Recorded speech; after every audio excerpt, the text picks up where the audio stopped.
Hello, my dear sleepy listener. Welcome back to Sleepy Crown, where history's quiet tales gently carry you into dreamland. Tonight begins our peaceful journey through the age of Vikings and Saxon kings, a transformative period that shaped medieval Europe and established lasting dynasties from 793 to 1066. In part 1, we'll softly explore the remarkable lives of Alfred the Great and Rollo of Normandy. From Alfred's heroic defense of Anglo-Saxon England against Viking invasions, to Rollo's extraordinary transformation from Norse raider to founder of the Norman dynasty, all while the tides of history shifted across medieval Europe. Before you drift away into peaceful slumber, please take a moment to like this video. Leave a gentle comment about which of these legendary rulers had the greater impact on European history, and subscribe to keep these soothing tales coming your way.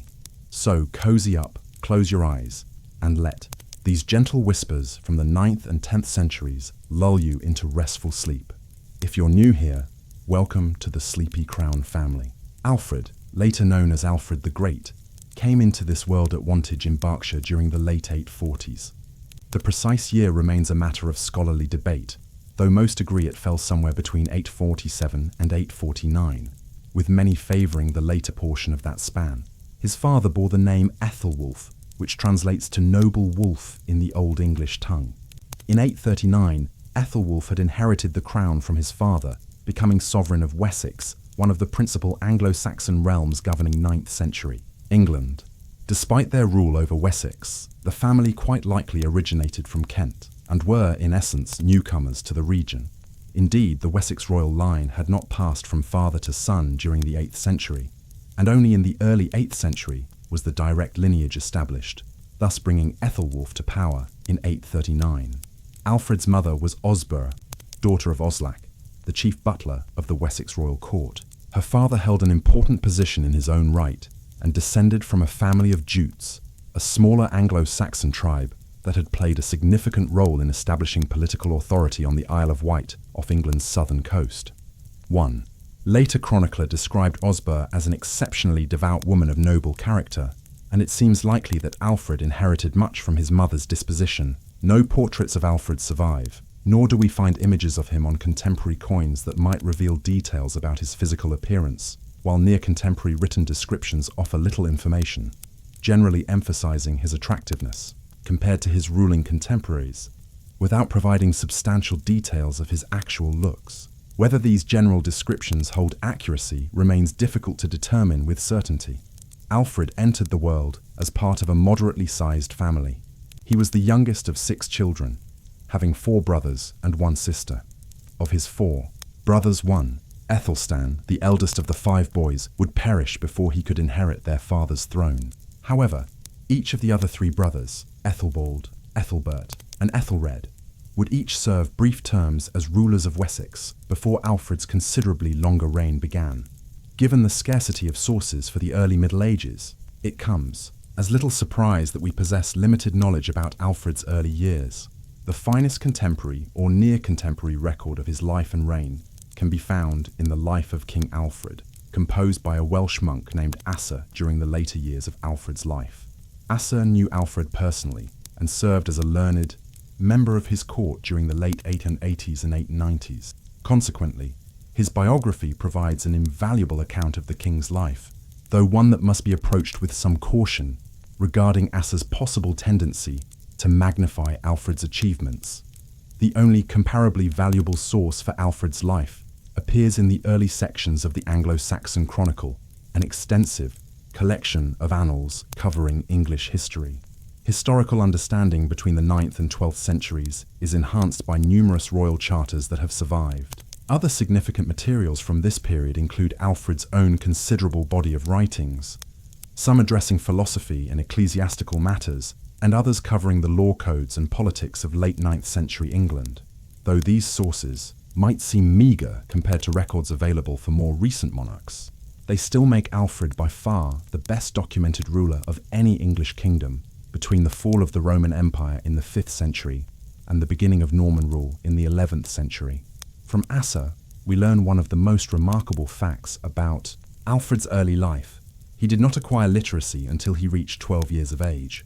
While this was not unusual for an era when most people remained illiterate, it provides evidence of a delayed literary development for the king, who would be remembered in later times as much for his scholarship as his battlefield accomplishments. Another significant event in his childhood occurred during the mid-850s, when Alfred was approximately 7 or 8 years old. He accompanied his father on a pilgrimage to Rome, a journey that took them through the court of Charles the Bald, king of the Franks and ruler of Western Europe's largest Christian kingdom. Other details of Alfred's early life prove more questionable. Asa reported that when the future king was merely 6 years old, his mother presented a challenge whereby she would award an elaborate book of Anglo-Saxon poems to whichever of her children could memorize them all first. Alfred claimed the prize, but there remains no way to determine whether this was an actual event that suggested a precocious ability for learning, or whether Alfred's biographer simply invented the incident as a literary device to highlight Alfred's later scholarship. More certain is the fact that Alfred suffered from fluctuating health and would continue to do so throughout his entire life. An illness that scholars now generally agree was Crohn's disease, an inflammatory bowel condition. It likely contributed to his early death in 899, when he was merely in his very early 50s. The world into which Alfred was born was transforming more rapidly than perhaps even contemporaries could have grasped.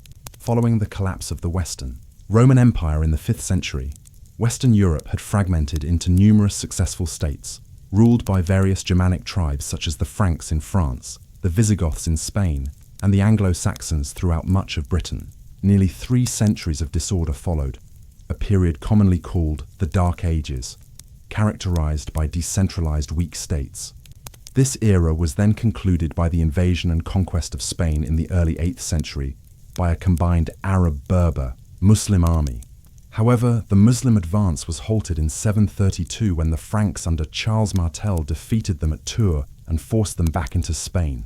Subsequently, Europe began to make significant strides toward revitalizing itself, particularly in France and Western Germany, which was united into a single kingdom under the rule of Martel's descendant Charles the Great, or Charlemagne.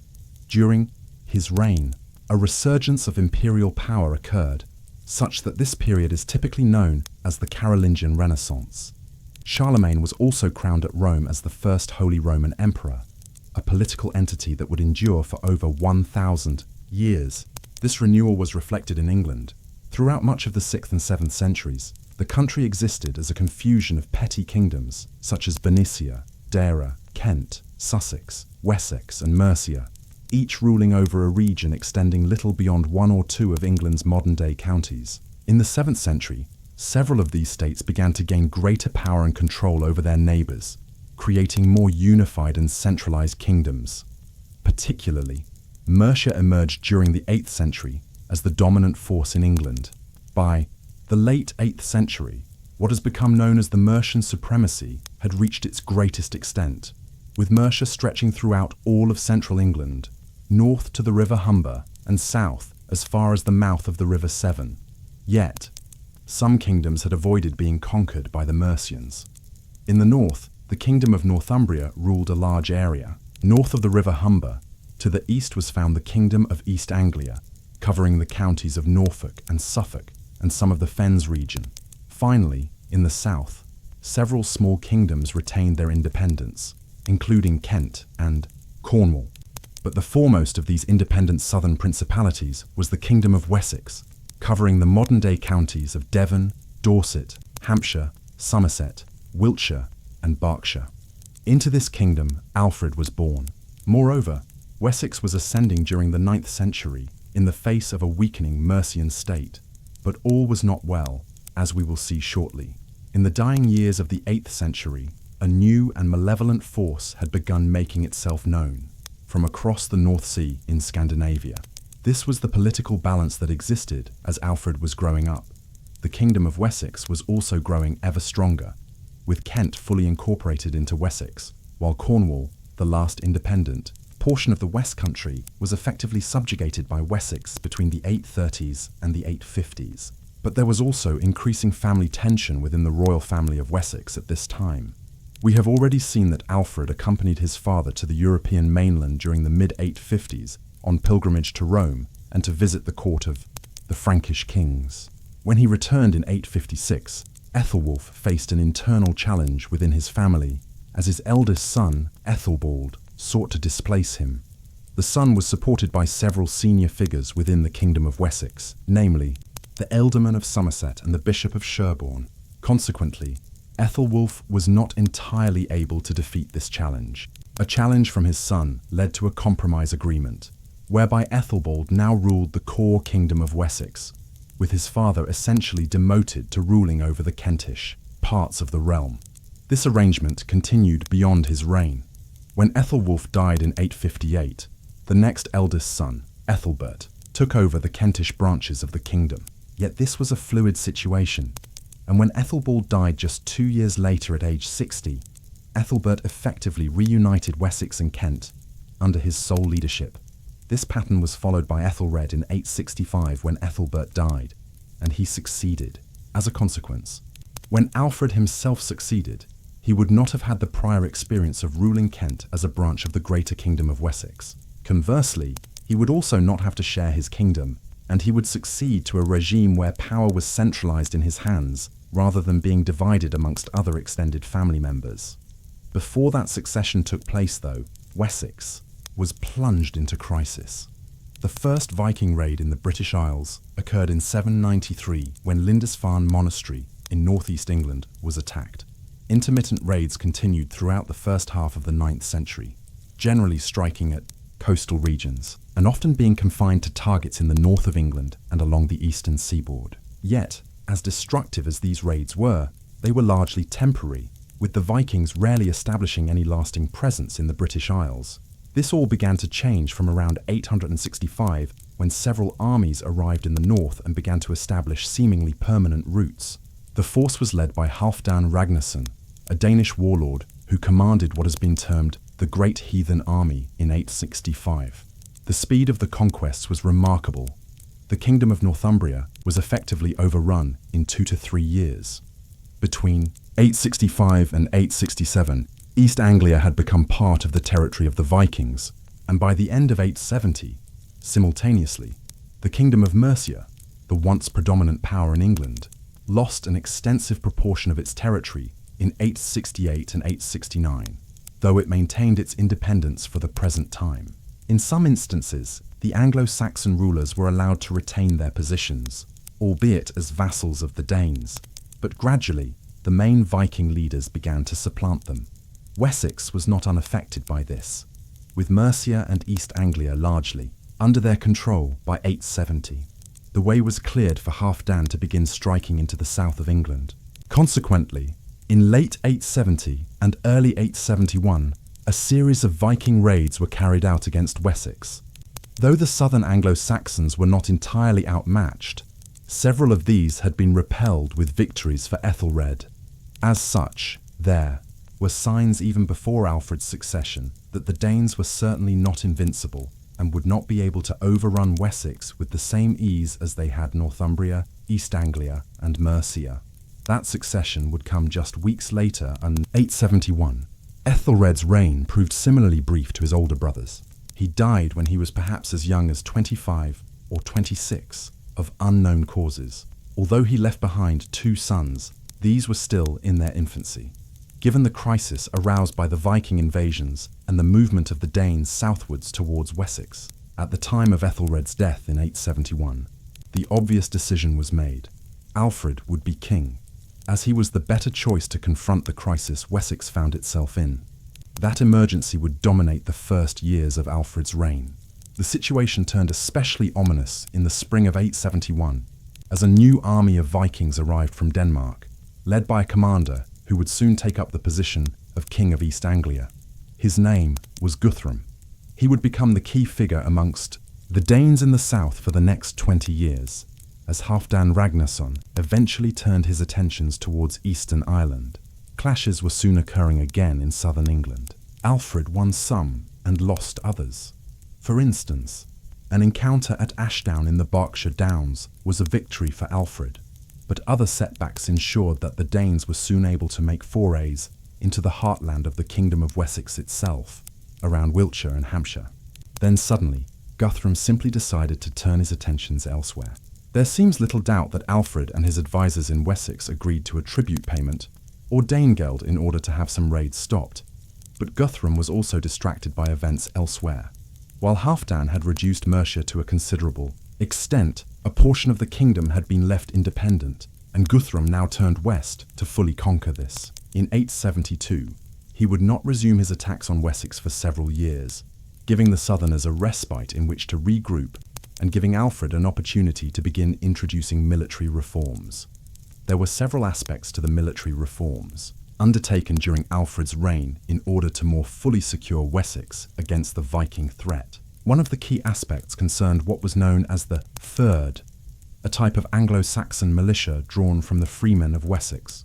Those marshalled under the Fyrd were expected to provide a certain amount of days of military service to the king each year. Under Alfred, this was divided in two, between those who would be at home in Wessex and those who would be on active military duty. Exactly what this meant in practical terms at the time is not 100% clear, but it seems likely that Alfred instituted a system whereby up to half the population of fighting-age males in Wessex could be called upon at one time if a severe military emergency, such as had presented itself in 871, occurred again. Simultaneously, the Shire Fyrd in each part of the Kingdom of Wessex would be responsible for defending those regions against localized raids. A second major reform concerned the navy. Alfred was generally praised by historians of later years as being the man who also began to establish England's great tradition of maritime dominance in the English Channel and the North Atlantic. Certainly, he began patronizing the building of ships to a new format, these being powered by 60 oars. In this respect, Alfred was a pioneer, and the 60-oar ship was a staple of English navies for many years to come. Yet, there is a danger of placing too much emphasis on Alfred's achievements in this particular respect.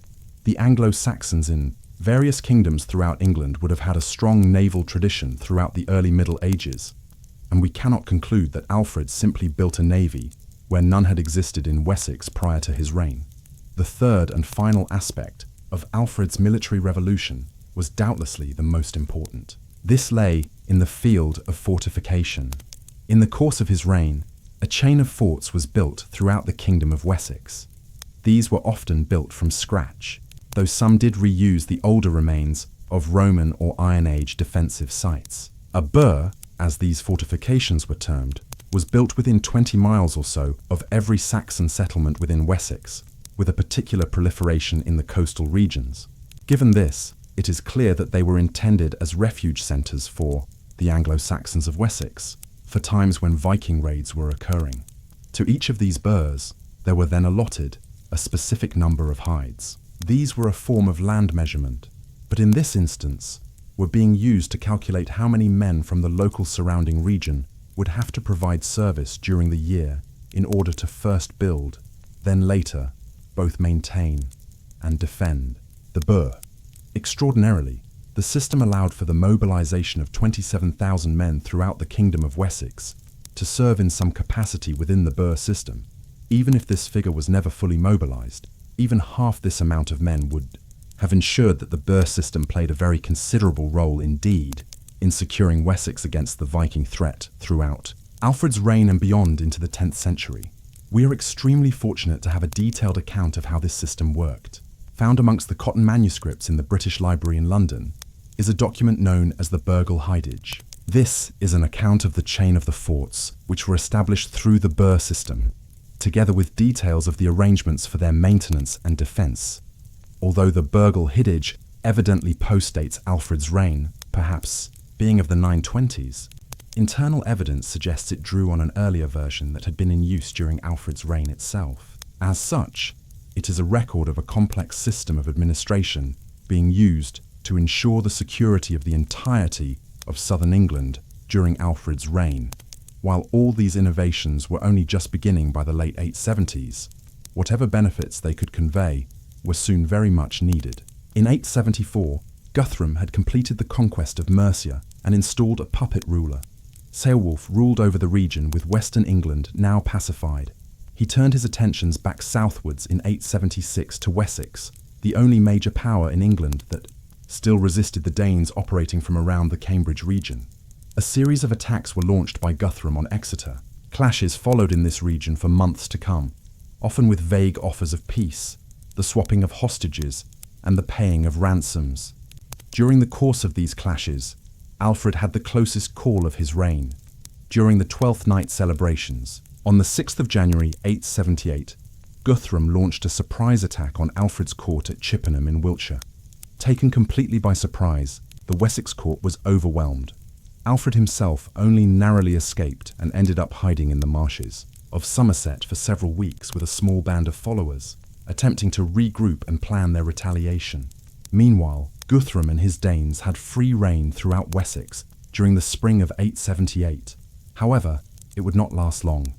As the spring wore on, Alfred gathered his forces about him and was soon in the field attempting to prosecute Guthrum. This would culminate in a famous battle at Edington in Wiltshire in the first days of the summer. The Battle of Edington was the most significant military engagement fought by Alfred during his reign. It is typically understood to have occurred between the 6th and the 8th of May 878 near the modern-day town of Edington in Wiltshire. Unfortunately, contemporary accounts of the engagement are lacking in precise details concerning what happened. Yet, it seems plausible that Alfred's forces considerably outnumbered Guthrum's. The Danes in England were increasingly divided in the late 870s, and Guthrum appears to have had little aid from Halfdan further north. Hence, Guthrum's raiding party would have been smaller in size than previous ones that had attacked southward. By contrast, Alfred had called up a levy on his way to Edington in early May, and had recruited many more men from the counties of Somerset, Wiltshire, and Hampshire. As a consequence, he might have had a substantial numerical advantage at Edington when the battle commenced a week later. The details of the battle itself are equally thin on the ground. Indeed, we do not even know where, exactly in the wider Edington area, the battle actually took place. Of the engagement itself, we know from Asser's life that Alfred and his Anglo-Saxons used a dense shield wall against the entire force of Danes, leading to considerable loss of life before the invaders broke off. The army of Wessex then pursued them towards the fortress the Danes had occupied in the region at Chippenham. A siege now ensued for 2 weeks before the Danes, starving from a lack of resources, sued for peace. Victory at Edington paved the way for the negotiation of the most significant peace terms agreed upon between Alfred and a Viking lord during his reign. The Treaty of Wedmore was essentially a capitulation by Guthrum. Among its provisions, Guthrum agreed to be baptized as a Christian, with Alfred serving as his godfather. The treaty also established clear boundaries between Alfred's kingdom and the Danelaw, the area under Danish control. Most importantly, it recognized Alfred as the legitimate ruler of Wessex and ensured that the Danes would not launch further attacks into his territory.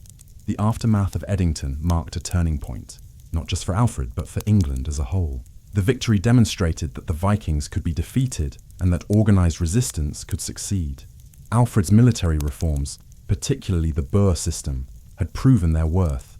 The peace that followed allowed Alfred to focus on other aspects of governance, including legal reform, education, and the strengthening of the church.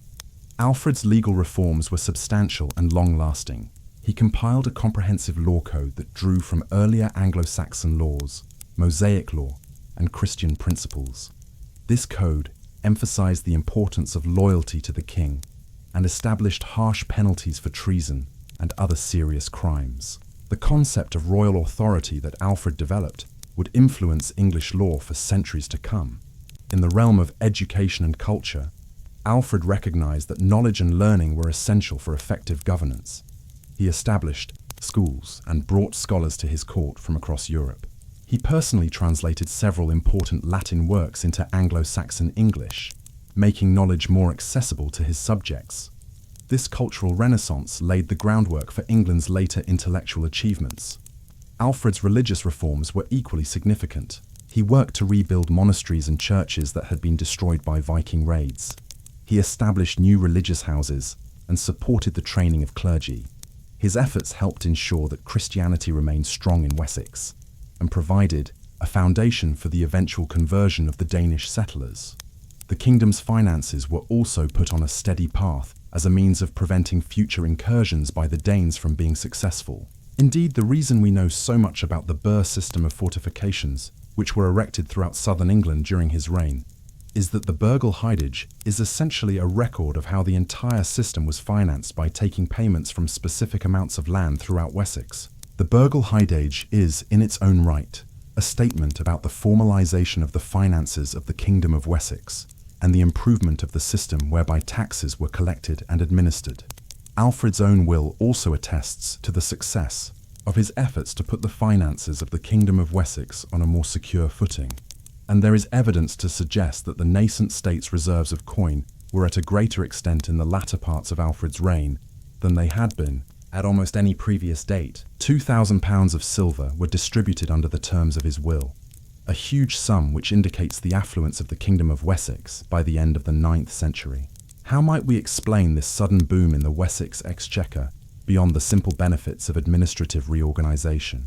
Some scholars have suggested that Alfred had a keen interest in developing the tin and silver mines of southern England, and these brought in some of the kingdom's additional revenues in the 880s and 890s. Similarly, the expansion of the kingdom would have generated additional revenue, notably the incorporation of the trading centre of London into the Kingdom of Wessex. Increasing trade with the Vikings of the North Sea along the southern ports of England might also have brought in additional revenue. But it is clear that one critical plank of Alfred's increasing revenue stream in the 880s and 890s was that he was extracting his own bribes from the Danes to the north to stay out of their affairs. This is striking. The tables had turned greatly from the first years of his reign, such that Wessex was now capable of being the aggressor on occasion against the Danes of East Anglia and Mercia. The affluence of the kingdom in the second half of the reign is most strikingly seen in the coinage issued during Alfred's reign. At the height of the emergency of the 870s, the coins being issued in Wessex were heavily debased with a much lower silver content, a development which has interesting parallels elsewhere in Europe during the 9th century. The pattern being that whenever the Vikings began attacking a region persistently, the silver content of coins dropped as the native rulers began desperately trying to hire more soldiers to combat the invaders. Yet this debased coinage in Wessex during the 870s quickly gave way in the 880s to a proper coinage with a pre-Viking silver content. The second half of Alfred's reign in the late 880s and 890s saw a silver penny circulating in southern England, which had one of the highest silver contents seen in England in the early Middle Ages, a remarkable indication of how the political fortunes of the Kingdom of Wessex changed during Alfred's reign. Part of this financial success was due to London becoming a part of the Kingdom of Wessex as a result of the Treaty of Wedmore in 878. The Roman city of Londinium had perhaps a population of as many as 60,000 people at the height of the Roman presence in Britain between the 2nd and 4th centuries, but it was almost entirely abandoned in the 5th century following the Roman withdrawal from the province in 410. It is unclear when the site began to be re-inhabited, but by the early 8th century, it was described by the Anglo-Saxon scholar Bede as a trading centre for merchants from overseas. It benefited considerably from being under Mercian rule thereafter, with important mints for coins being located there. Despite this, the wars of the mid-9th century did disrupt the city. As such, it required some attention. In the 880s, Alfred ordered extensive repairs to be carried out on the old Roman walls, while the defensive ditch was also recut. These effectively set the boundaries of the city for several centuries to come, and as with so much else in England, Alfred's reign started a process whereby London began to occupy a greater space in England's urban landscape. Additionally, lands were allocated to some of Wessex's soldiers around the settlement at London in the 880s, and the divisions and location of these continue to impact the street plan that exists in London today, between Cheapside and the Thames. It is an indication of the breadth of Alfred's wider achievements that his role as a substantial early English lawmaker is not among his most well-known accomplishments, and yet he was highly successful in this regard too. We are fortunate to have a copy of Alfred's own law book, or law code, which he issued either in the late 880s or early 890s. On the surface, his approach towards the law was quite traditional, and much of his law code was based on an older Wessex law code instituted by King Ine, the early 8th century ruler of the kingdom, a copy of whose own laws were appended to Alfred's. Equally, The Mosaic law codes and directives of the early papacy were invoked, all to designate Alfred's approach firmly as being respectful of both divine and temporal precedents. But even with this respect for his forebears, Alfred did introduce innovations. The most significant was contained in an opening clause, in which Alfred's law code discusses the keeping of oaths and pledges. Here, the notion of what constituted loyalty to the ruler was being invoked. Throughout the law code, loyalty to the king was closely associated with obedience to God and the past laws, and as such, harsh penalties could be imposed for those who disobeyed the ruling power. Legal scholars have consequently argued that the origins of the crimes of felony and treason can, as a result, be traced back to Alfred's law. In this respect, the legal reforms of Alfred's reign established a key plank of the concept of royal power and legal practices, which have remained, in one form or another, cornerstones of the English legal system down to the present day. Generally, for Alfred's reign, we are lucky to have had a wide range of documentary evidence that informs us about everything from state finances and administration to the reform of the military and his patronage of scholarship. However, there is one considerable and somewhat strange blind spot for his rule. We know very little about how the church fared in the nearly 30 years he ruled, between 871 and 899. It is safe to assume that the wealth and fabric of the church in southern England had been extensively compromised by the Viking invasions and the wars that followed. It is somewhat strange then that we do not hear of Alfred making any concerted effort to reform or rebuild ecclesiastical institutions during his time as king. He was certainly a pious ruler, but we do not see the activity that might have reflected this. There are some glimmers of evidence. For instance, Alfred founded new monasteries at Athelney and Shaftesbury, the first new monastic houses in southern England in over 100 years. Of course, this reticence to patronage the church too extensively may have been due to fears about the resumption of the war with the Scandinavians, and the possibility that churches and monasteries in the south of England would prove easy targets for the Danes of East Anglia or overseas Vikings if they once again went to war with Wessex. Victory at Edington in 878 and the subsequent Treaty of Wedmore did not bring conflict between Wessex and the Danes to a permanent conclusion, as the 880s and 890s saw intermittent conflict, though not quite the same existential threat to Wessex's future that had been present in the 870s. One particularly large outburst occurred from 892, but by this time, Alfred's military reforms and the burr system had taken such effect that the Danes found it much more difficult to penetrate south into Wessex. Often, the clashes took the shape of engagements around the Thames area on the frontier between East Anglia and the northeastern extremities of Alfred's domains. Thus, this large initiative of the early 890s produced little tangible results for the Danes, a striking contrast to Halfdan's conquests in the late 860s and Guthrum's in the 870s. Thereafter, the Vikings in the wider North Sea region began to turn their attentions elsewhere, often to the northern regions of France, where they were carving out a large principality in the Normandy region.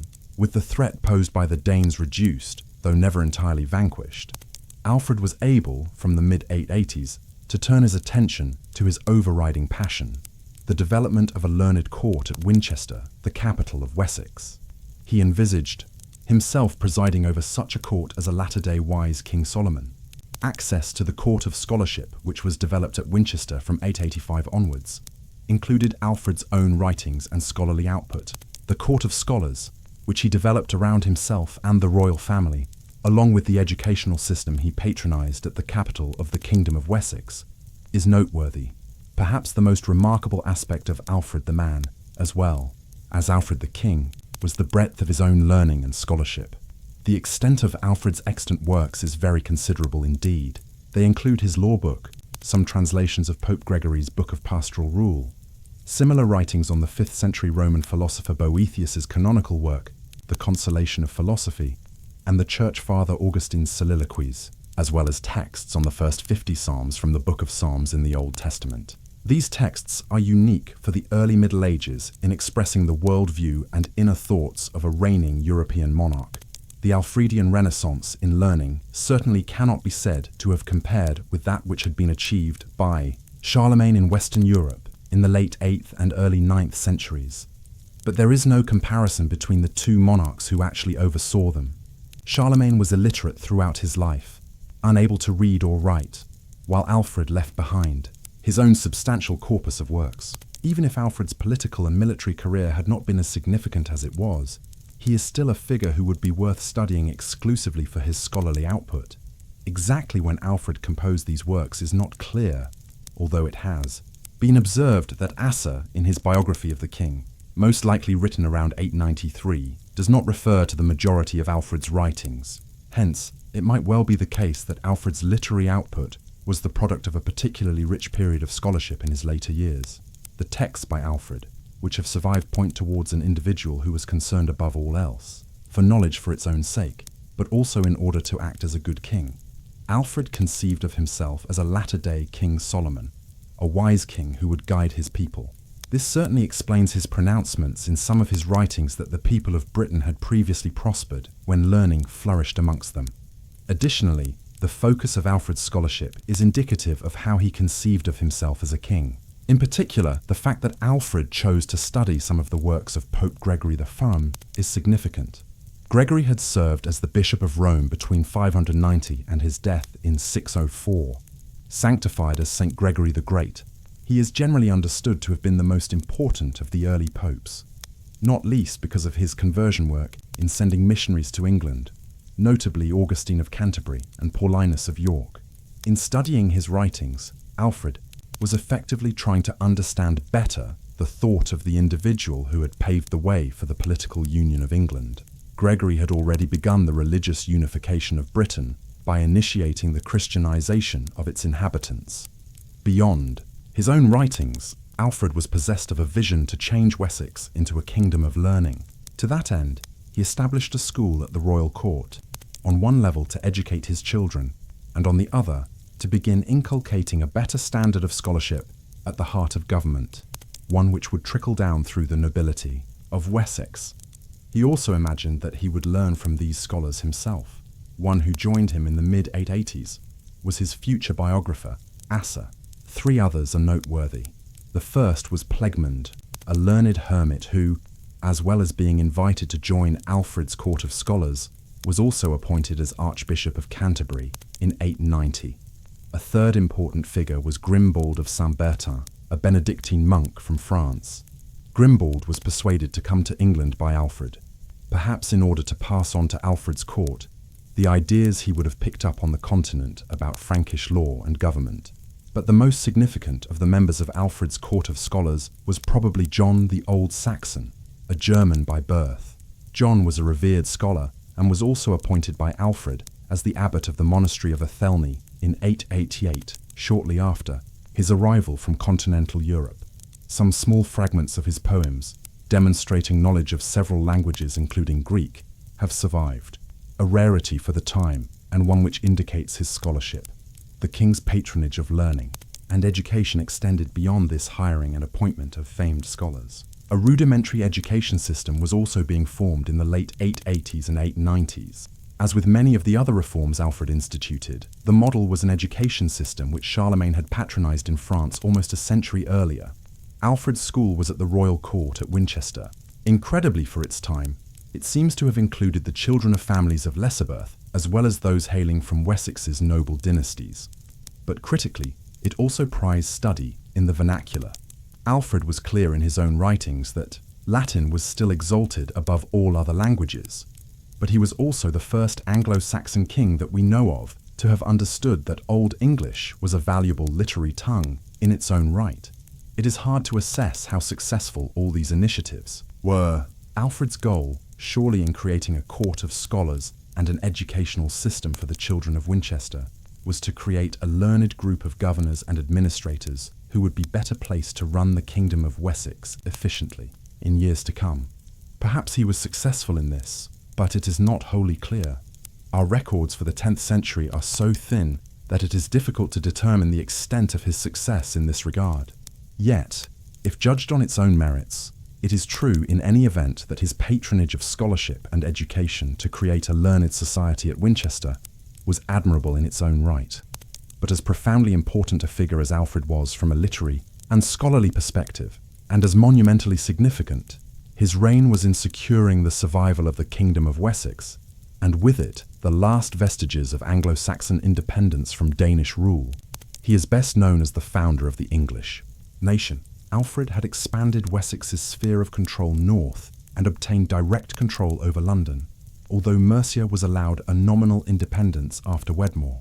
Moreover, an alliance of sorts was negotiated with many of the rulers of Wales, and, as such, by the 880s, Alfred could lay claim to directly ruling over all of southern England and having nominal control over much of the central parts of the country and suzerainty further west. This forging of a union between the Anglo-Saxon people of England, who were not directly under the control of the Danes, is highly significant. Contemporaries were fully aware of the importance of it. It is unsurprising then to find that in the late 880s, there are official treaties increasingly referring to Alfred as acting on behalf of all the English people, while some of the surviving charters from this time now refer to Alfred as King of the Anglo-Saxons rather than just King of Wessex. His counsellor and biographer, Asser, was even more ambitious in referring to Alfred as ruler of all the Christians of the island of Britain. There is an element of hubris in this for sure. When Alfred eventually died in 899, he certainly did not rule over England in the sense that we would understand it today, but he had laid down the conceptual groundwork for a centralized state on the island of Britain, which would unite the disparate Anglo-Saxon peoples under one king. That is Alfred's achievement as the founder of the English nation.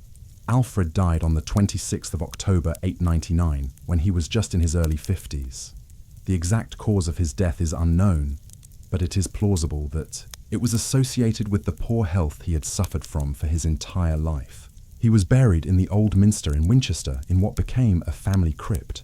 Sadly, for an individual who was revered as the father of the English nation, several future English kings, including William the Conqueror and Henry VIII, disturbed his resting place in the early 12th century. His remains were removed to Hyde Abbey.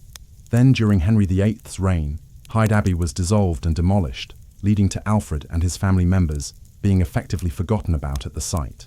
In a field, they lay underground for 2.5 centuries before being exhumed during construction of a prison in the late 18th century, at which time the coffins were destroyed and the bones scattered around the area. A wholly ignominious end for the remains of the father of the English nation. The kingdom Alfred left behind was more fortunate. He was succeeded by his son Edward, who in the course of his 25-year reign was able to conquer East Anglia from the Danes. His son Athelstan, Alfred's grandson, was able to complete the destruction of the Viking kingdoms and unite England when he amalgamated Northumbria into Wessex. In the course of the late 920s, Viking raids and intermittent conflict would continue throughout the 10th century, but Athelstan was effectively the first Anglo-Saxon king to rule all of England. Perhaps there is no better sign of this consolidation of power within England than when Athelstan invaded Scotland in the 930s, a pattern which would be repeated in the centuries to come and could be said to mark the beginning of the modern English state, at least in terms of power projection. There is no doubting Alfred's immense contribution to English history and the development of the English state.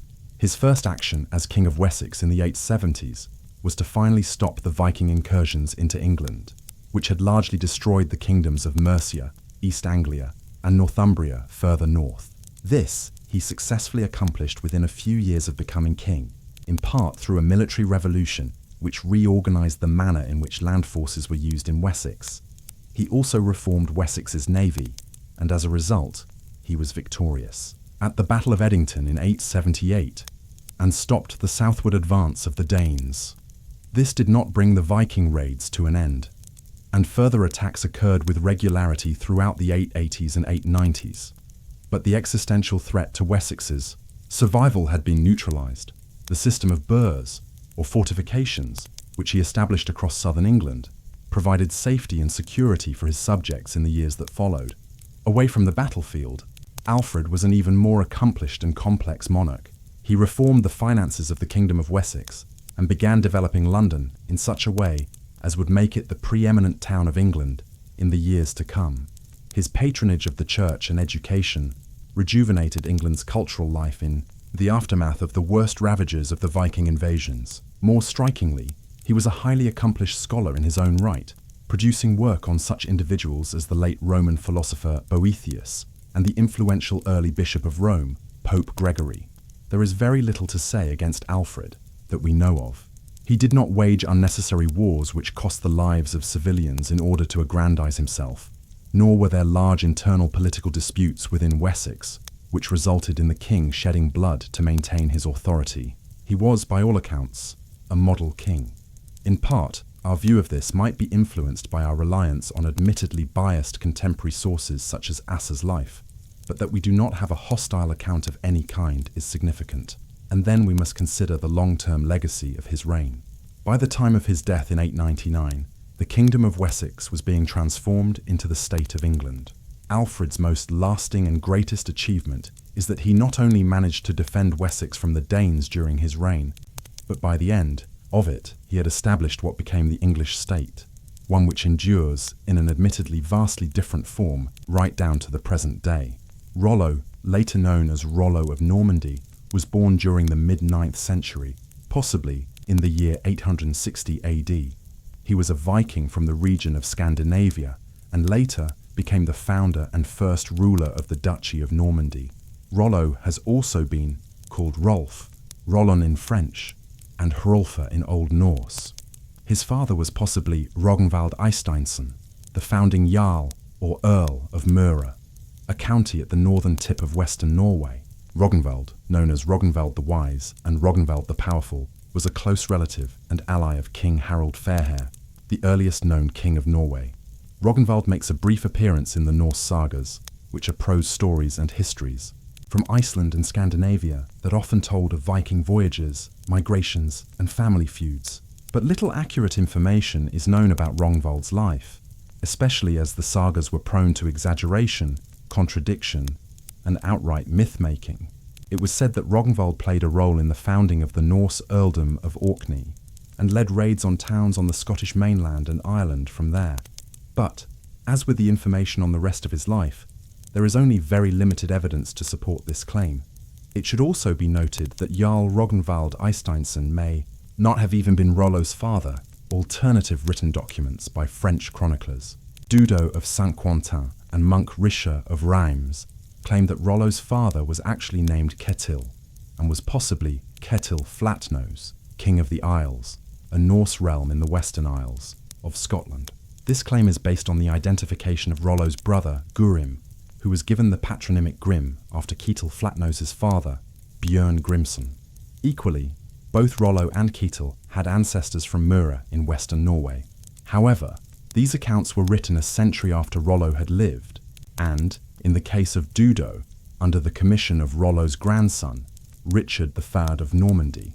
Rollo's mother was a Scandinavian noblewoman named Hilda Hrolfsdotter, but this parental claim relies on a single piece of evidence from the family history commissioned by Richard IV of Normandy.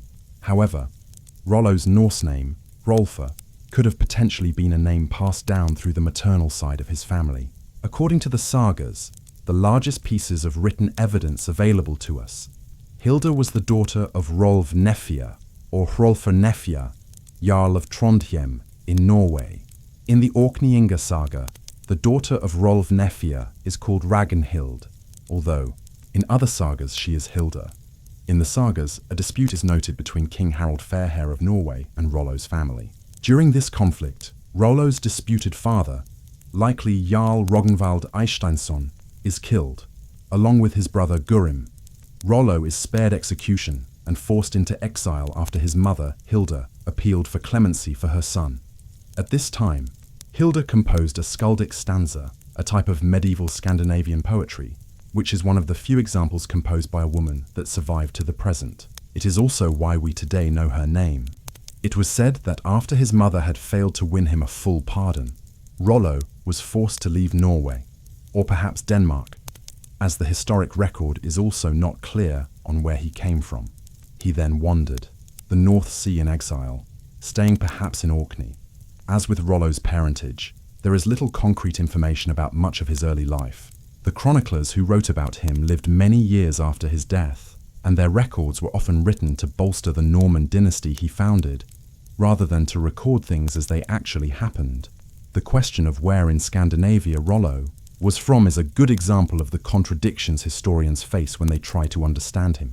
Chronicler Dudo of Saint-Quentin, and the main source for later chroniclers William of Jumièges after 1066, as well as Orderic Vitalis in the early 12th century, all recorded that Rollo was from Denmark, though later chroniclers, such as Geoffrey Malaterra, an 11th century Benedictine monk and historian, and 12th century English historian William of Malmesbury, stated that he was from Norway. To complicate matters further, Icelandic historian Snorri Sturluson stated that Rollo was Hrolf the Walker, a man made into myth in the 13th century Icelandic Heimskringla sagas about Swedish and Norwegian kings, as well as in the Orkneyinga saga.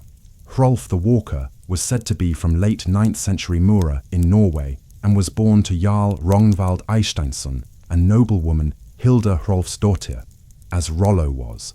Hrolf the Walker was given his epithet because he was apparently so big that no horse could carry him, so he spent his time walking everywhere. But the claims that Rollo was Hrolf the Walker were made well after Rollo's lifetime, and even 3 centuries after the history commissioned by his own grandson. A genetic investigation in 2016 looked at the remains of Rollo's grandson, Richard the Fearless, and his great-grandson, Richard the Good, in an attempt to identify Rollo's origins. But the remains in both graves were found to predate Rollo and were not related to him.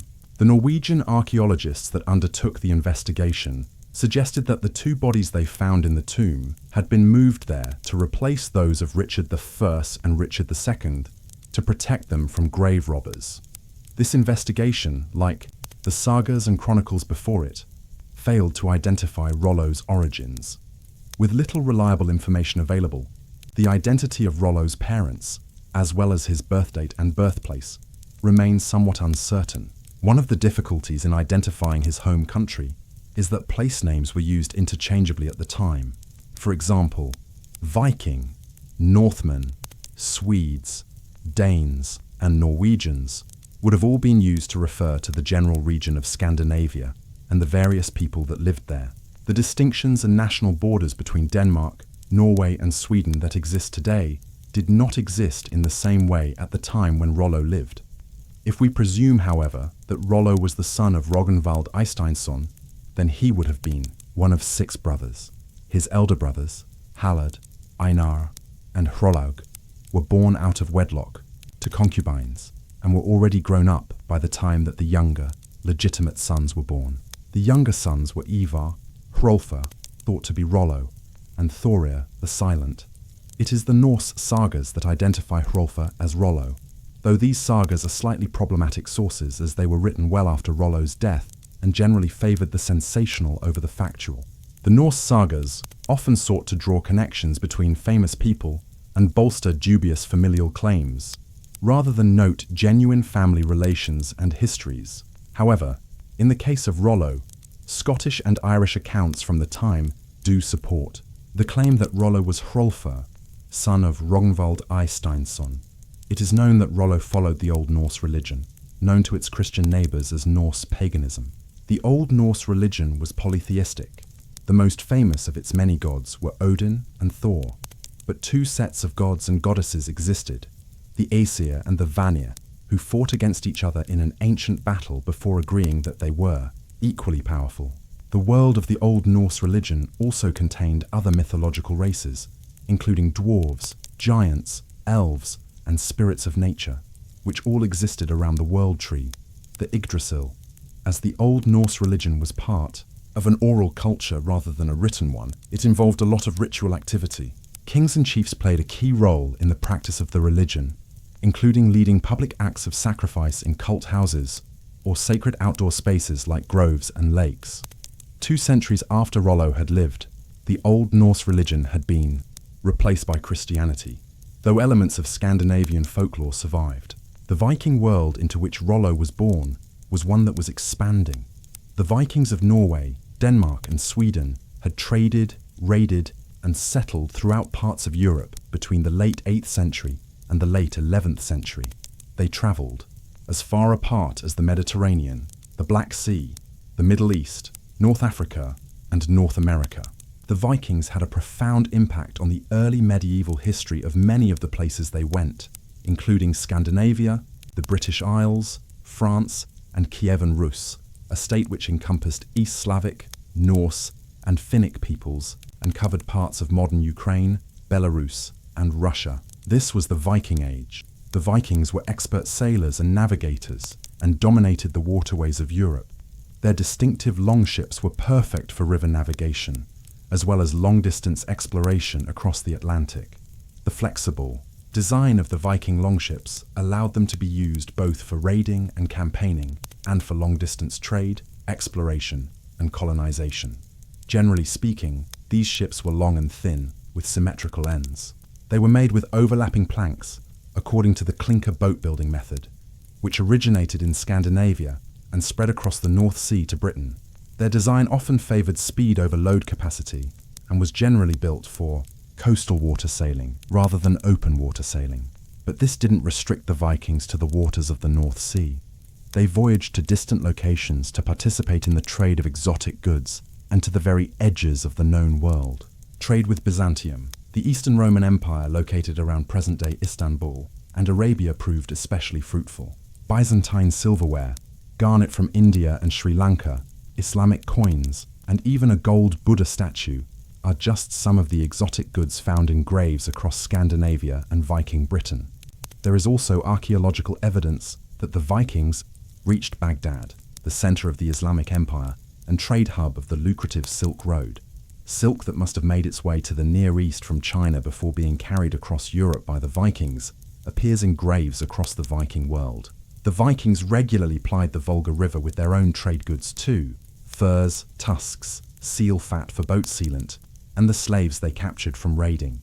As an exceptionally mobile people, the Vikings were more culturally and ethnically mixed than we might think. The movement of people and the tendency of Viking men to take foreign and often multiple wives influenced the genetic and historical development of both Scandinavia and the East. Foreign cultural influences, from styles of dress to desirable status goods, highlighted the connections between Scandinavia and the East. Exotic jewelry, carnelian beads from India, and Chinese silks began being worn by Viking noblewomen, and the fashion trickled down to the lower levels of society too.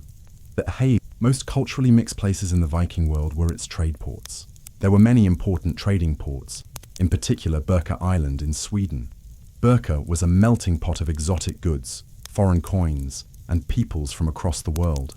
Viking Birka was Sweden's oldest town and had a population of between 500 and 1,000 people, with over 2,000 graves, and many more unmarked ones from this period found in its graveyard. The Viking Age of migration, trade, and wealth ushered in the start of real urbanization across Scandinavia. The discovery of goods in Birka from the Middle East emphasizes the vast, lucrative trade networks developed by the Vikings. Eastern textiles, an Allah ring, featuring an inscription in Arabic with the word Allah, and dirham coins from Al-Shah, modern-day Tashkent in Uzbekistan, among many other goods, have all been found here. Birka was abandoned around 975 when Sigtuna, a Christian town, was founded just 35 kilometers to the northeast of the island city.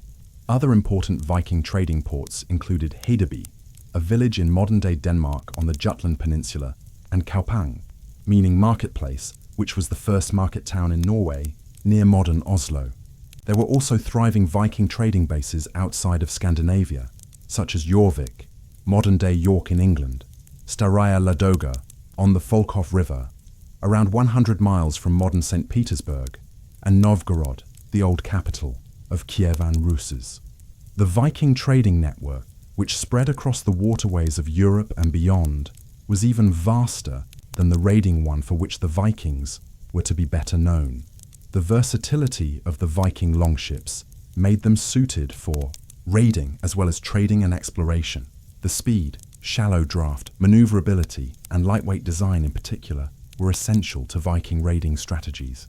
The success of Viking raids relied heavily on the element of surprise and on speed, given that the same ships were used.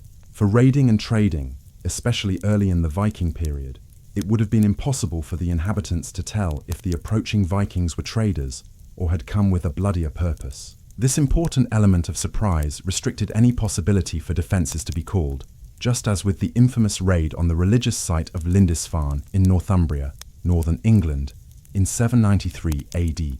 Vikings had been travelling and trading along the English and Scottish coastline for many years before they turned their minds to the greater profits that raiding offered. The Vikings did not restrict their raiding to wealthy monasteries on the English coast alone.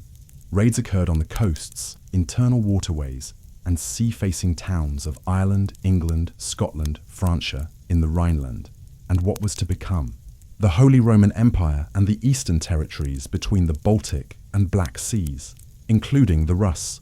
Evidence suggests Viking raiding routes even reached Spain, round into the Mediterranean, and beyond Europe into the Middle East. In particular, the Frankish city of Rouen and the affluent monasteries along the river Seine were targeted repeatedly.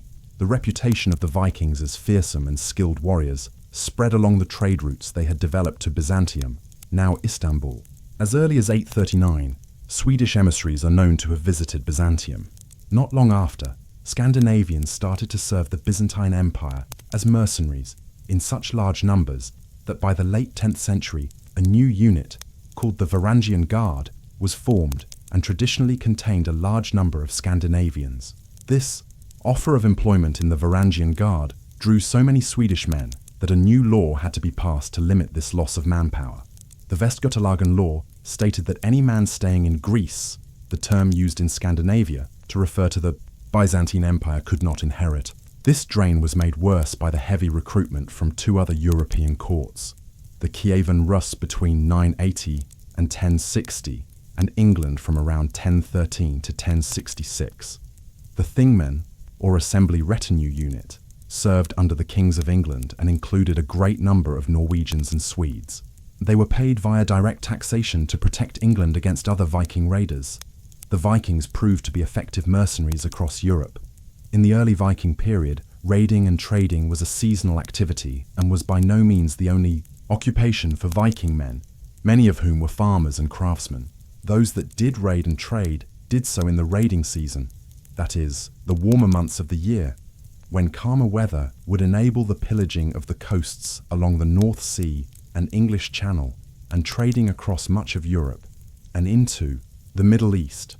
Then they would return to Scandinavia for the winter months when bad weather made sailing inadvisable. But the seasonal interactions with the coasts of England, Scotland, Ireland, and France were to become something much more permanent as, later in the period, the Vikings chose to settle more permanently in some of the places they raided. The late 9th century, around the time that Rollo was born, saw the rise of the largest Viking settlement outside of Scandinavia, the Danelaw in northern and eastern England. The invasion of the great heathen army, or so English chronicles called the Viking force, into England ended in a peace in which Viking control was solidified in the region, which became known as the Danelaw, with its centre in Jorvik, now York.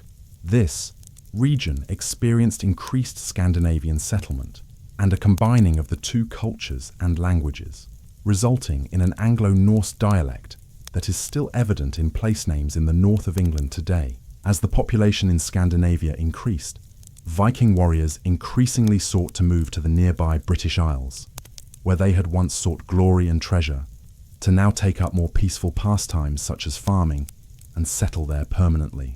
Viking navigators voyaged north from the English coast and began opening up new lands, resulting in settlements in the Shetland, Orkney, and Faroe Islands, Iceland, Greenland, and, for a short while, Newfoundland. The Vikings were the first Europeans to reach North America when they briefly settled in Newfoundland, which they called Vinland, around the year 1000. Viking settlements were also established along the important waterways of Eastern Europe, including near the Dnieper River, an important trade route which connected Scandinavia, Kievan Rus, and the Eastern Roman Empire, as well as the Volga River, which crossed modern-day Russia, Belarus, and Ukraine. In this region, the Viking Rurik dynasty ruled Kievan Rus from 862 to 1598, when they were replaced, after the time of troubles, with the Romanov dynasty in Russia. They took control of territories in Slavic and Finnic-dominated areas of Eastern Europe and annexed Kiev in 1882 to serve as the capital of the Kievan Rus. The age of Viking expansion had a long-lasting legacy. From these Viking colonies, connections and settlements, many later communities and groups emerged. From the Normans of Normandy in England and the Norse Gaels of Scotland and Ireland, to the Rus people and islanders like the Faroes and Icelanders.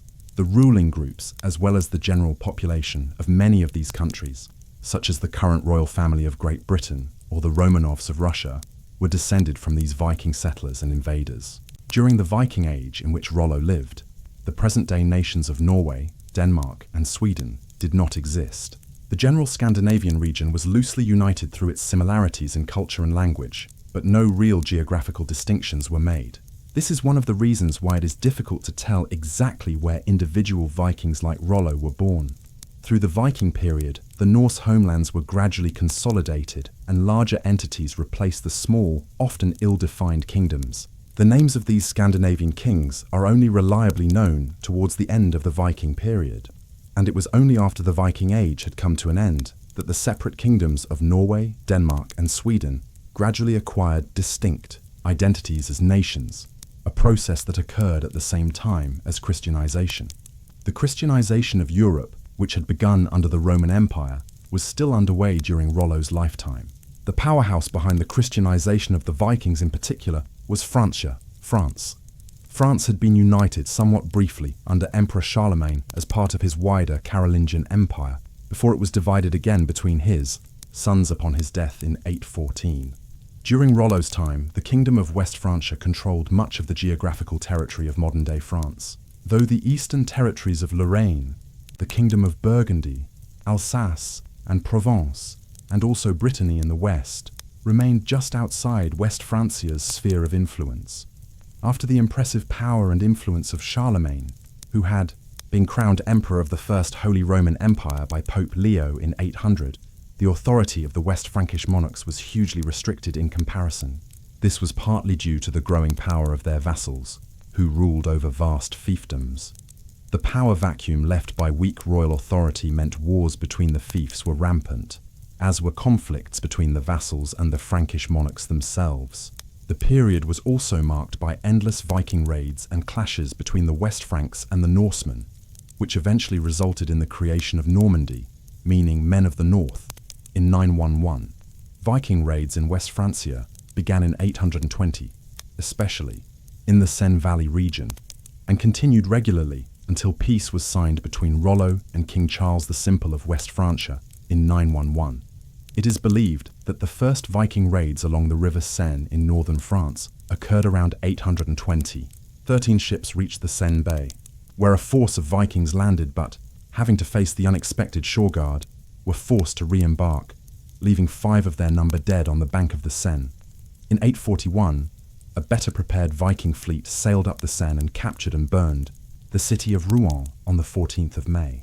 The Viking in charge of this fleet, Asgeir, continued to plunder down the Seine, bringing home an enormous amount of loot, in particular from the raid on the rich Jumièges monastery on the 24th of May, and from the ransom paid on the 28th of May for the freeing of the nearby monastery of Fontenelle and 68 captives. Paris itself was besieged on the 28th of March 845, this time by a fleet led by Viking chieftain Reginherus. This huge 120-ship fleet carried around 6,000 men up the Seine and successfully forced King Charles the Bald of France to pay 7,000 livres, the currency of West Francia at the time, in return for Paris to be spared. But this payment did not bring an end to the Viking raids. In 851, Asgeir and his men were back on the Seine, this time to devastate the monastery of Fontenelle. Once they returned there again, 89 days later, they reportedly found nothing left to plunder and so burned it down. The next year, Asgeir and his force raided on foot in the area of Flanders from their base in Rouen. In the face of the Frankish army, they had to overwinter on Jufos Island, from where they controlled the important entrance to the Seine and the Frankish interior. By 853, new groups of Vikings, mainly Norwegians led by Sigtryg and Godfred, began sailing up the Seine and establishing their own bases. The Frankish army of Charles the Bald was forced to engage his forces and, where this failed, negotiate with the Vikings. Significant Viking attacks on Paris and on wealthy monasteries in the Seine Valley occurred in 853, 855, 857, and 859. Indeed, by 858, the raids in Francia had become so lucrative that famous Viking leaders Björn Ironside, allegedly the son of Ragnar Lothbrok and his queen Aslaug, and Hastein, also known as Hasting, attacked the region just before or following a famous raiding expedition in the Mediterranean. The year 859 saw a redoubling of Viking efforts when Charles the Bald was distracted by a struggle over territory with his half-brother Louis the German, ruler of East Francia, taking advantage of the internal turmoil of their enemies. A common Viking tactic used in England as well as in France, the Vikings attacked far from their bases, reaching Bayeux, Laon, and Beauvais, where bishops were executed and monasteries plundered. In the year of 860, the believed year of Rollo's birth, King Charles the Bald gave the order to build fortified bridges across the Seine and Loire rivers to protect Paris and the Frankish heartland against Viking raids. He also hired the services of Wayland, a Viking chieftain based on the Somme, to attack the Seine Vikings. Wayland besieged the Vikings, but accepted a huge bribe of 6,000 pounds of silver to let them escape.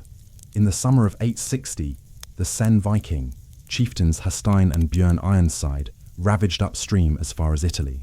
They sailed up the river Arno to sack the cities of Pisa and Fiesole in Tuscany. At the same time, Viking raiders led by Welland sailed to England and attacked Winchester, the capital of Wessex, and then set it ablaze. Wieland and his warriors then moved even further inland before being defeated by West Saxon forces. Back in West Francia, King Charles the Bald ordered local ruler Robert the Strong of Neustria to attack Wieland and his Vikings, who then submitted to Charles and were forced to accept Christianity and be baptized.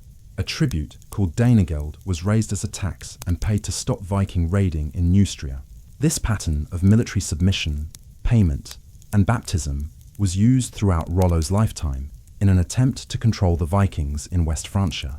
But Viking raids in West Francia continued, with some Viking leaders establishing short-lived settlements, though it was not until Rollo and the establishment of Normandy that a permanent Viking settlement was created in France.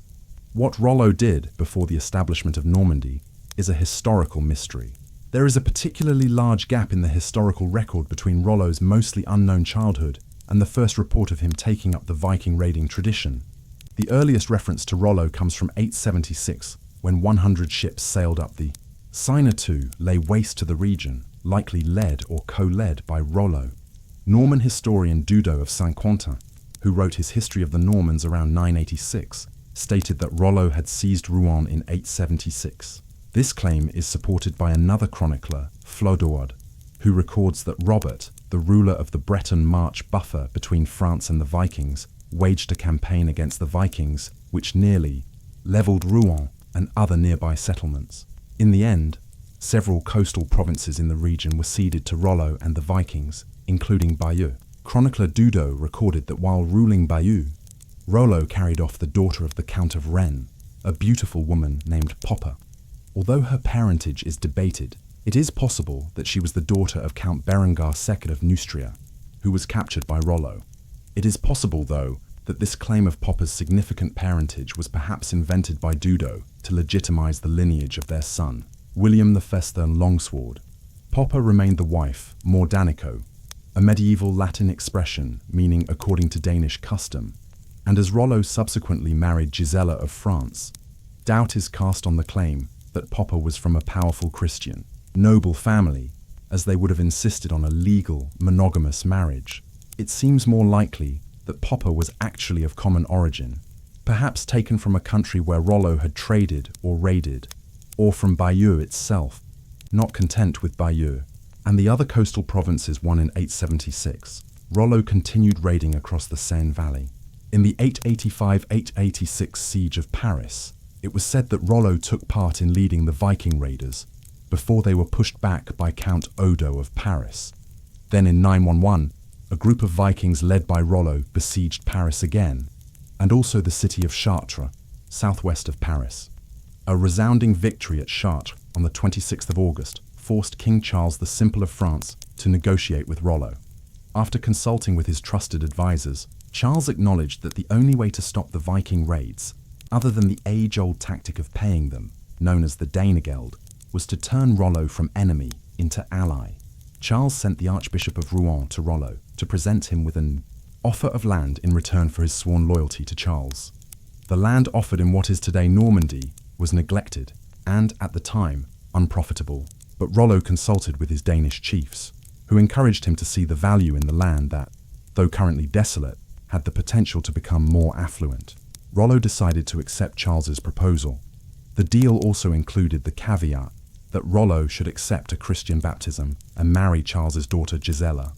But when the day of the baptism arrived, Rollo refused on the grounds that it would take many years to restore the health and prosperity of the land he had been offered. Again, Charles's councillors encouraged him to make the deal at all costs, in order to protect the kingdom of West Francia. Now the matter of baptism also weighed into the decision. Converting a Viking pagan leader to Christianity would be an important victory in France's Christianizing mission. Charles first offered Rollo the addition of Flanders, but Rollo declined, because the land was too marshy. Then Charles offered Brittany, an independent duchy that West Francia had failed to conquer, but which bordered the lands already offered to Rollo, and Rollo accepted. The date of Rollo's baptism and marriage to Gisela was now set. Rollo swore loyalty to Charles and ceased raiding against West Francia in return for his promised lands. The resulting Treaty of Saint-Clair-sur-Epte created the Duchy of Normandy. Rollo now controlled all of the land from the river Epte, which lies between Rouen and Paris, and westwards to the sea, as well as the independent Duchy of Brittany. The treaty was to be finalized by a pledge of fealty, a display of loyalty and respect on Rollo's part. He was asked to kiss the foot of King Charles as a vassal would his king, but Rollo refused. Chronicler Dudo noted that Rollo declared, "I will never bow my knees at the knees of any man, and no man's foot will I kiss." Instead, at the urging of the Franks, he ordered one of his warriors to kiss the king's foot, which led to, according to Dudo, a humorous scene. The warrior immediately grasped the king's foot and raised it to his mouth to kiss, while still standing, which caused Charles to land flat on his back to the delight of the Vikings and the horror of the Franks. After taking his oath of fealty, Rollo proceeded to divide his lands between his chieftains and settled his capital at Rouen. According to the deal, Rollo was baptized in 912, and his conversion to Christianity was held up by later Christian writers as a triumphant moment in Christian history. Rollo's story was embellished and presented as a case study for the victory of Christianity over paganism. If this savage pagan Viking chief could be brought into the light of Christianity, accept Christian virtues, and bring Christian law to the land, then the spread of Christianity into the pagan north was inevitable. But these Christian writers ignored both Rollo's life prior to his interactions with Charles, a problem for anyone in the present trying to understand Rollo's early life and the fact that he is said to have died a pagan. The question of Rollo's marriage to Gisela is an uncertain one. Chroniclers, such as the Norman chronicler William of Jumièges, do refer to Rollo having two wives, the captive Poppa, taken at Bayeux, whom Rollo married more Danico, according to Danish custom, and Gisela, his wife more Cristiano, married, according to Christian custom. It is believed that Rollo and Gisela married at the time of the Treaty of Saint-Clair-sur-Epte, but given that her father, Charles, had only been married in 907, Gisela was either 4 years old or an illegitimate child. The marriage of Gisela and Rollo is also called into question by the fact that there are no records of a royal princess or her marriage in Frankish sources, suggesting that Gisela may be entirely fictional. It is also suspicious that the son of Rollo and Poppa, William Longsword, was recognized as legitimate by Christian Franks, and that he became his father's successor. A child resulting from the legal Christian marriage between Rollo and Gisela would have displaced William as a legitimate heir. It is clear that after Gisela died, if she had existed, Rollo returned to his first wife Poppa. Although the Treaty of Saint-Clair-sur-Epte had created the new territorial entity of Normandy, the policy behind the agreement was nothing new. Thus, the treaty was simply a continuation of a defense policy used by the Franks against the Vikings for generations. Charles the Simple knew from experience, his own and that of his ancestors, that fighting off the Viking raiders was a fruitless strategy. In the past, Only paying off the Viking raiders with Danegeld had proved anything like a positive solution for West Francia. Appeasement was the only viable path open to Charles. The main difference between the earlier payoffs and the Treaty of 911 was Rollo himself. Previous Viking leaders had preferred to pillage the land and leave in a short time frame. Rollo took the treaty seriously, honoured his promise of loyalty to the king, and stayed in Normandy to protect the people he had sworn to protect. Equally, his promise to end Viking raids in the region seems to have been fulfilled. There are no records of Viking raids in West Francia after 911. Rollo quickly took up the mantle of leadership in Normandy and set upon a policy of restoration and reformation. He imposed law and order, promoted peace, and established privileges. He restored churches that had been devastated by Viking raids and rebuilt city walls and defences. The lands he had been given were restored, and Normandy was to thrive as a result. Rollo ruled not as a Frankish vassal, but as a Viking chief. He established a law code that resembled those in Scandinavia at the time. In particular, he worked to reform passive laws, which suggested, rather than enforced, acceptable behaviours and morals. His new law code emphasised responsibility and personal honour. Punishments became more severe, including the use of the death penalty for crimes such as theft, murder, assault, and fraud. A particular tale of fraud and the justice levelled out, according to Rollo's law code, highlights the changes that he made. It was said that a farmer's wife tried to take advantage of a law change which required farm tools to be left in the field overnight by hiding them and claiming they had been robbed. Rollo reimbursed the man for the loss of his tools and called for trials by ordeal for the suspects of the theft. After no culprit was found, the wife was beaten until she confessed to the fraud, and, when her husband admitted he had known about the fraud all along, both she and her husband were found guilty and hanged. The event was said to have terrified the local inhabitants to such an extent that Normandy became a territory free from petty criminality for the next century. Harsh punishments were also handed out to anyone who was guilty of dishonouring Rollo's reputation or that of his wife. The punishment for such a crime was execution in Rouen public square. Cases of false witness, or anything that wasted the time of those working in the justice system, were hugely reduced. These examples of Viking justice seemed harsh to the Christian bishops of the region, but it was argued that Rollo's conversion, and the conversion of all pagans, was a process which would take time. The mixture of Viking and Christian traditions and culture, views of law and order, and of morality, was to be expected for a period of time. In any case, no bishop could argue against Rollo's record of success in Normandy. His maintenance of law and order and the prosperity he had brought to the region were undeniable. Rollo's reign over Normandy was a success. Though later chronicles often referred to Rollo as the first Duke of Normandy, he never actually held this title. His great-grandson, Richard II, was the real first Duke of Normandy. Later, historians have sometimes given Rollo the title of Count, but he was never awarded this title either. Earlier, historians and chroniclers called him Chieftain Rollo, but whatever title he claimed for himself is unknown. While he lived, Rollo would have simply been called Rollo. Rollo honoured the agreement made with Charles the Simple and also exerted control over the Seine Vikings in order to maintain the peace. But this changed in 922 when Charles was deposed. Charles's successor, Robert I, could not count on Rollo's loyalty. Rollo argued that his pledge of loyalty and allegiance was sworn to Charles, not to his successors, and especially not to Robert, whom Rollo saw as a usurper. Instead, Rollo remained loyal to Charles and opposed Robert I's reign. Declaring the Mise agreement now void, Rollo took up raiding once again, this time in a bid to expand his territory westwards and pressure other rulers to negotiate to his benefit. The pressure proved effective. An agreement was made between Robert I and a group of Norsemen thought to be led by Rollo, which handed over the provinces of Bessin, a northern region in present-day Normandy, and Maine, a province south of Normandy. The westward movement of Rollo's authority saw other settled Vikings fall under his influence, which had perhaps been King Robert's intent. Robert's motives behind this additional land grant have been lost to history, but the move has been painted equally as a method of appeasement to stop Rollo from seizing more land. an attempt to restrain and Christianize other Vikings in the Tame region, and as a way of defending the Franks near Bayeux against other nearby Viking groups. After this reference to the expansion of his territory between 922 and Robert Munn's death in 923, Rollo again disappears from history. Rollo retired from ruling Normandy in 927 and was succeeded by his son, William Longsword, who ruled from 927 to 942. It is likely that Rollo died shortly after, around 930.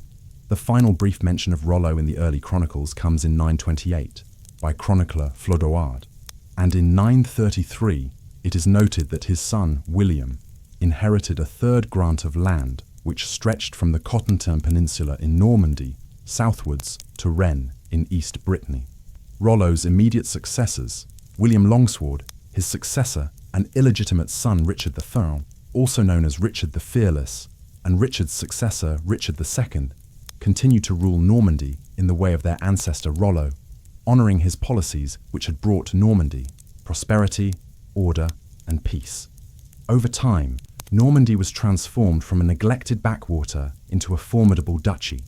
The hierarchy and system of law and order in Normandy developed in accordance with developments in France as a whole, but retained a distinct individuality. The law code in Normandy emerged first as ancient customary law and was transcribed in Latin in the early 13th century. Sometime between 1235 and 1245, William the Conqueror, Rollo's great-great-great-grandson, had Normandy's law code rewritten, becoming the second Grand Coutumier de Normandie, the customary law code of Normandy. The earlier customary law represented a combination of Scandinavian legal principles and Frankish law. William the Conqueror's adaptations saw Normandy's law code develop into an amalgamation of royal legislation, Roman law, medieval Frankish law, and canon law. The Coutume de Normandie was still in force in the Channel Islands until the French Revolution in 1789. It finally ceased to be used in France in 1804, when Napoleon's civil code unified the laws and customs of the French provinces under national law. Rollo's descendants adopted the feudal system in Normandy, as in the rest of France and in England after the Norman conquest. The feudal system codified a regimented social and political system. In this system, rights and obligations were enshrined, and the boundaries between social classes were strengthened. The peasants were attached to the land in serfdom. Land ownership was the right of the upper classes. This was a manorial system in which the peasants worked. The upper classes defended the country, and the king ruled. Under feudalism, the Duke of Normandy paid homage to the King of France as a vassal in return for the land of Normandy. But Normandy, like many other regions within medieval France, retained both its independence and its distinct culture. Prior to Rollo's arrival in Normandy, the people living there were mostly indistinct from those in other regions of France, such as Picardy or Île-de-France. The distinct identity of Normandy and the Normans developed under Rollo's descendants. William Longsword and Richard the Fearless began assimilating their maternal French Catholic culture with that of their Viking ancestors, becoming known as the Normans of Normandy. As Vikings had done for generations, the Normans married indigenous women to legitimize their claims to land won by conquest, and took up Christianity and the native language, resulting in a bilingual society. Norman elites would talk amongst themselves in French, but converse with others and their foreign wives in English, Italian, Spanish, or Greek. This resulted in increasing assimilation, meaning that while the second generation of Normans was bilingual, the third was monolingual. The language spoken in Normandy became known as Norman French, a mix of Norse and indigenous Gallo-Franks. The Normans did not restrict themselves to Normandy. Diplomatic connections were sought after, and many young Normans left Normandy to try their luck in foreign climes and find foreign brides. Even Rollo's daughters were married off to important foreign elites. Rollo's daughter with his first wife Poppa, Gerlock, also known as Adele or Adela, was married to William III, Count of Poitou and the future Duke of Aquitaine. Another of Rollo's daughters, Cadlinar, who had been born in Scotland, most likely to a Scottish mother, married an Irish prince named Beolan mac Chiamaich, later King of South Brega, which is north of Dublin. Over the 2 centuries following Rollo's death, His descendants came to the thrones of England, Ireland, Sicily, and Antioch, leaving a lasting legacy on the histories of Europe and the Near East. The Viking and Norman impact on England was particularly significant. The last Anglo-Saxon king, Harold Godwinson, had Danish ancestors, and 2 Vikings even directly ascended the English throne, Sweyn Forkbeard from 1013 until 1014, and his son Cnut from 1016 to 1035. But it was Rollo's great-great-great-grandson, William the Conqueror, who most transformed England and its monarchy after the Norman conquest of 1066. William came to the throne after King Edward the Confessor's death by defeating 2 other claimants to the English throne, Anglo-Saxon Harold Godwinson and the Viking Harold Hardrada. But William did have a claim to the throne based on blood. William's great-aunt, Emma, had been King Edward the Confessor's mother. The success of the Norman conquest of England was rooted in William's military cunning, a skill passed down to him from his marauding Viking ancestors. Upon arriving on the English coast, William built a fortification, a strategy the Normans had developed in France, pillaged the coastline, and lured Harold Godwinson south. William's tactical brilliance and Viking ruthlessness led him to victory over Godwinson, and England was then ruled by the Duke of Normandy. When installed on the throne of England, William continued to utilize the lessons from his Norman heritage. He continued the family tradition of marrying relatives of his rivals to secure their loyalty and cooperated with many of the existing bishops. He also built huge castles and fortifications, as was popular in his French homeland, including the White Tower, or Tower of London. William's castles spread across the breadth of England and as far north as York, highlighting Norman power and permanence. Besides the landscape altered by William's thorough castle-building project, Norman rule in England also left a lasting legacy on English law, land ownership, and system of government. William the Conqueror's Domesday Book surveyed land ownership and found that the church held 26% of the land, and the rest now lay almost entirely in Norman hands. The old Anglo-Saxon elite were replaced over time, and only around 5% of the land belonged to natives. The language of the court and government was now French. As in Normandy, the feudal system was formalized and social classes solidified. The magnates with titles and territory given by the king were invited to attend royal councils, forming the pre-runner of the House of Lords, while untitled local landowners continued to run local affairs. The Normans also left their mark upon the history of English royalty. William the Conqueror's granddaughter Matilda briefly reigned during a civil war from 1141 to 1148, and her son Henry Plantagenet became King Henry II in 1172. The current British royal family are direct descendants of the House of Plantagenet, and therefore the House of Normandy. Another line of the House of Normandy, the Hauteville line, conquered Sicily in 1091. The Vikings had long been involved in the region of Italy. As early as 860, there are reports of Francia-based Vikings reaching Iberia and what is now Italy. Chronicler Dudo reported that Vikings used the river Arno to sack the port city of Luni in northwest Italy, Pisa, and Fiesole, north of Florence. Viking mercenaries working for Byzantium, the Varangians, and Viking traders would have crossed the land of Italy many times. In 965, Arab Muslims had seized Sicily from the Byzantine Empire, and succession crises and conflict between regional powers in the early 11th century left a vacuum for the Normans to fill. Norman Robert Guiscard, then Duke of Apulia and Calabria, was given the title of Duke of Sicily by the Pope, who wanted Robert and his brother Roger Bosso to seize the island and revert it to its Christian state.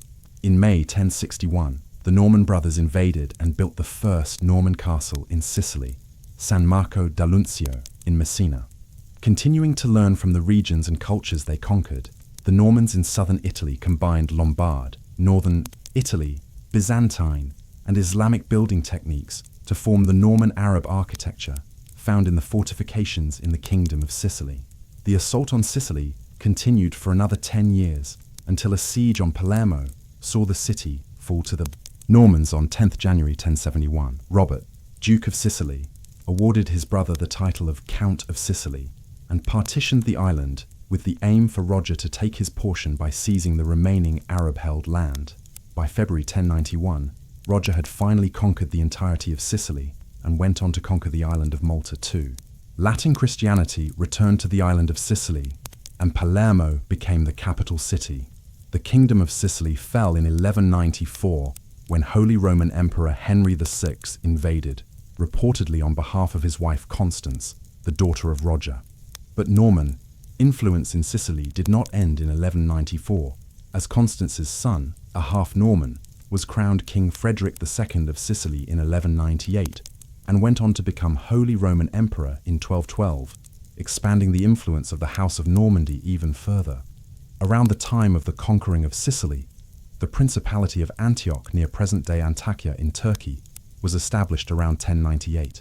This was the time of the First Crusade, 1096-1099, a religious war in the Holy Land in which many Normans served. Many crusaders who settled in Antioch were of Norman descent, most from the Kingdom of Sicily. A siege of Antioch in October 1097 had been led by the son of Robert, Duke of Apulia, Calabria and Sicily, Bohemond of Taranto. Legends of huge suffering during this winter battle of attrition built up, including tales of crusaders being forced to eat the bodies of the fallen to survive. After Bohemond emerged victorious against the Muslim army, he became the Prince of Antioch, adding to his title of Prince of Taranto in Italy. Bohemond then faced a run of bad luck, including being captured in battle, losing land to the Byzantine Empire, and Antioch being reduced to the status of a vassal of the Byzantine Empire. But the rulership of Antioch continued to be passed down the Norman line, from Bohemond to his nephew Tancred, and then to Tancred's son Bohemond II, before Antioch became a tributary state of the Mongol Empire in 1260. Back in France, Rollo's descendants survived the turmoil of the period through a mix of old Viking strategies, ruthless military action, and the cunning ability to sense weakness in the enemy. The Normans were masters at taking advantage of the infighting among the Frankish aristocracy, a weakness that had left them unable to combat the Rouen Vikings' growing determination to stay. In 987, the House of Normandy had helped appoint King Hugh Capet of the Capetian dynasty to the French throne. The Capetian dynasty lasted until 1792, with its direct descendants ruling France across all periods except the Bonaparte empires. The relationship between Richard IV of Normandy, Rollo's grandson, and King Hugh Capet was similar to that between Rollo and King Charles the Simple. Richard gave Hugh his loyalty and supported him with military aid. Equally, Richard II of Normandy shared a deep religious conviction with King Robert II of France, and also provided him with military aid against the Duchy of Burgundy. The Dukes of Normandy regularly married their daughters and sisters into the French royal family and to neighbouring noblemen. Rollo's strategy of agreeing to overlordship by the Frankish king became more difficult for his descendants. The Dukes of Normandy swore loyalty to the Frankish king, but in practice ruled over their territory in their own way, as Rollo had done. But after 1066, the elevation of the House of Normandy from duke to king, although it was of another country, made the relationship with the French crown harder to maintain, as King William and his descendants no longer owed allegiance to the King of France. The House of Normandy became increasingly powerful under William's successors, going on to rule over not only England, Ireland, and Normandy, but also the Channel Islands, Gascony, and Aquitaine. Rollo's descendants continued to rule Normandy until 1204, when the duchy was lost by John Lackland to the French king Philip Augustus. The title of Duke of Normandy was then seized by the Capetian kings and bestowed upon their own relations.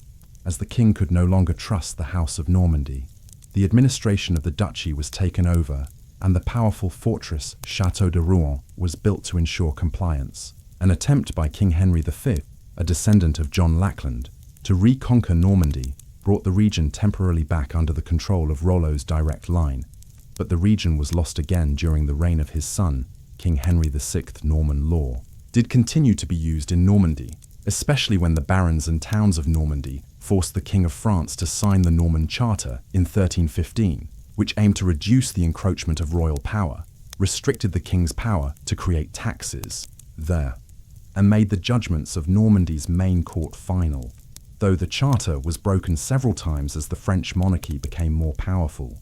Rollo himself would not have envisioned the long life Normandy would live under the rule of his direct line, as the Vikings were more often temporary settlers, but his role in the founding of the duchy became more significant the longer the Normans controlled Normandy and expanded their reach to England. The early chroniclers, like Dudo of Saint-Quentin and William of Jumièges, were keen to present Rollo as the sole founder of the great dynasty of the Normans.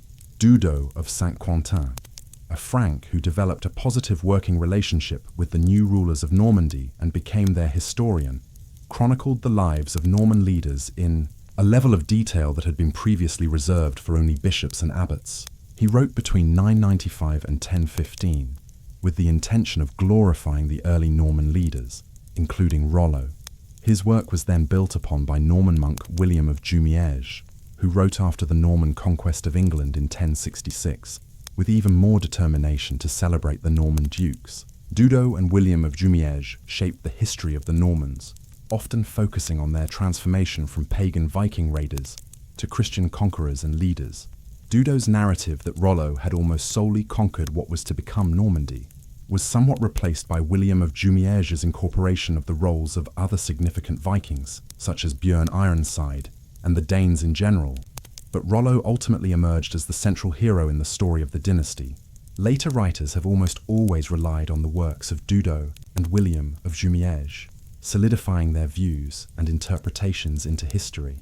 As with many great Vikings, the real Rollo was overshadowed by the legend that grew up around him. Just as Rollo has become more myth than man, the Vikings themselves have been misremembered. Modern interpretations of the Vikings almost always focus on their military prowess and barbarity, to the neglect of the achievements of Viking culture, trade and exploration. Popular conceptions of the Vikings ignore the poetic language of Old Norse, the runic inscriptions, the intricacies of the Old Norse religion, and the works of brilliant Viking poets and historians. The Vikings had their own distinctive law code and conceptions of morality, distinctive art and architecture. Unlike modern depictions, most Vikings were farmers, fishermen, craftsmen, and traders, not bloodthirsty raiders. The advanced and culturally mixed Viking society shown to us by archaeology and historical sources has been flattened out in favor of the image of savage Viking warriors wearing horned helmets, which the Vikings never wore. Where the Old Norse religion is concerned, interpretations have focused either on the violent aspects of the religion, such as the wars among the gods, or upon the replacement of paganism with Christianity. The 18th and 19th centuries in particular saw a more romanticized picture emerge, with the Vikings presented as noble savages saved by their conversion to Christianity. Today, the only moments of Viking history widely remembered and depicted relate to conquest and raiding. British schools, as a rule, teach the events of the Norman conquest of 1066, in which the brutality of Norman William the Conqueror is highlighted. TV series focus on warfare and family feuds. Rollo receives coverage in the TV show Vikings, when the much fictionalized story of the formation and defense of Normandy is told. But as with the chroniclers, who focused almost entirely on his transactions, with Charles the Simple, anything of Rollo's earlier life is left out. The debates about Rollo's parentage, birthplace, and early life are perhaps not questions we need answering in order to understand Rollo and his legacy. The legacy and myths that grew up around Rollo and to some extent obscure him as a person may have been exaggerated to bolster the lineage and claims of his descendants, but his legacy, embellished or not, is what is important about the man. That a Viking of uncertain heritage could demand such a concession of land from a Frankish king and then make such a permanent success of this settlement is astonishing. Perhaps evaluating his success in Normandy, still named the land of the Northmen, and that of his successors makes up for the large historical gaps in his life story. And so, we close part one of our journey through these legendary rulers of a medieval Europe. Alfred the Great transformed a kingdom under siege into the foundation of England itself, while Rollo turned from Viking raider to dynasty founder, establishing the Norman line that would reshape European history. Both men, in their own remarkable ways, took the chaos of their times and forged from it something lasting and profound. Alfred's burrs and legal reforms, Rollo's transformation of a neglected French territory into mighty Normandy, these achievements echo through the centuries. In part two, we shall continue our peaceful exploration with three more fascinating figures who shaped the medieval world. Until then, rest well, dear listener, and let the gentle echoes of these ancient tales carry you into the most restful of dreams.